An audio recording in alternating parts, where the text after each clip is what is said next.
Assalamu alaikum wa rahmatullahi wa barakatuh.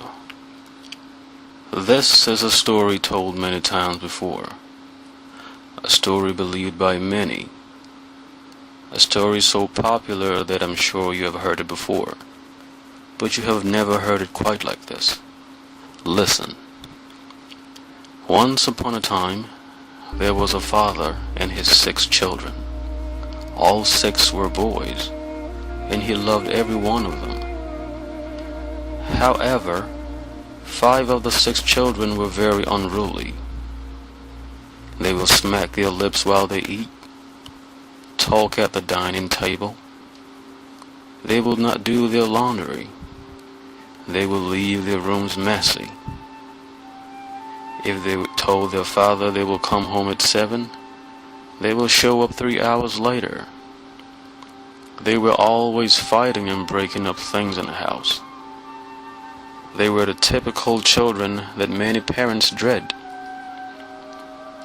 On the other hand, the last one was very gentle, loving, kind. He did things before the father even asked. He was very upright. He was admired by many. One day, the father walked into the house. What he saw really angered him. There was a big crack in the middle of the big screen TV. The walls were spray painted as if someone had been doing graffiti art on them. The bathroom was overflowing with water. There were burned patches on the carpet as if there had been a bonfire lit in the living room. The flowers were out of the flower pots, with soil all over the house. The house he had worked so hard to put together was in complete shambles. Before the father could say anything, the good son ran up to him and said, "I know you are angry, and you cannot forgive. I know someone has to be punished for all this mess in the house. But to you, it doesn't matter who gets punished. I have no part in what happened, but I volunteer to take the punishment. Do to me whatever you want to do to my brothers, but leave my brothers alone." The face of the father lightened up, and he smiled, saying, "You are my son, my beloved. With you, I am well pleased." So he led him to an empty room in the house. In that room, he put baseball bats, golf clubs, ice picks, knives, machetes, pliers, duct tape, and a welding gas tank. He led the other 5 brothers to the same room and locked them in. From the window, he gave instructions. He told the other 5 brothers to bind the good son's arms behind his back, at the elbows and the wrists.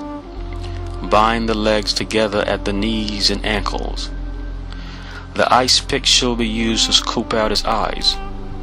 The welder's flame shall be used to melt his ears, and of course his lips, for easy access to the teeth, which will be removed one by one with the pliers. Show no mercy. Your forgiveness depends on how well I enjoy the scene of torture.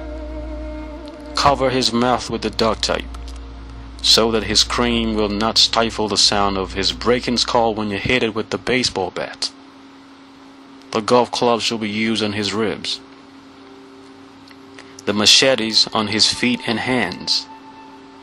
The grand finale with the knife. Slowly slit his throat. Let me see the blood pulsate out of his neck.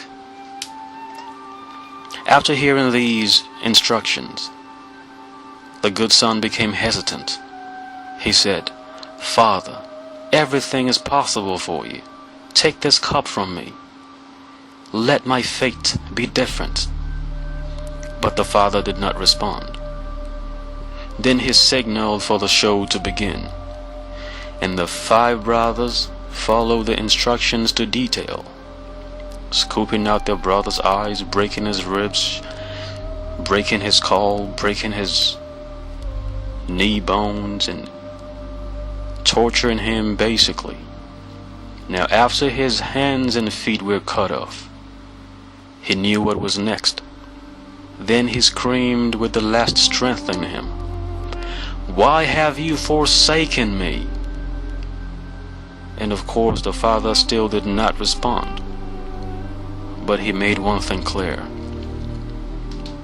He told the 5 brothers, he told them they had done a good job of keeping him entertained. He said, "Now you are forgiven. The torture and murder scene will remain in my memory forever, and you are free to do whatever you want in the house. There are no more rules.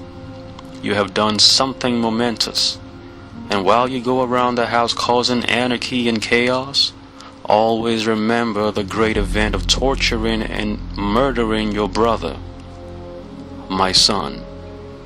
That is your path to freedom." And that is the end of the story. If you belong to such a family, as I know many who listen to this are, I invite you to join my brothers, my sisters. Come join our family.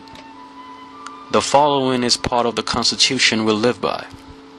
In the Quran, Surah 39, verse 53, say, "O my servants, who have transgressed against their souls, despair not of the mercy of God, for God forgives all sins, for he is oft forgiven, most merciful."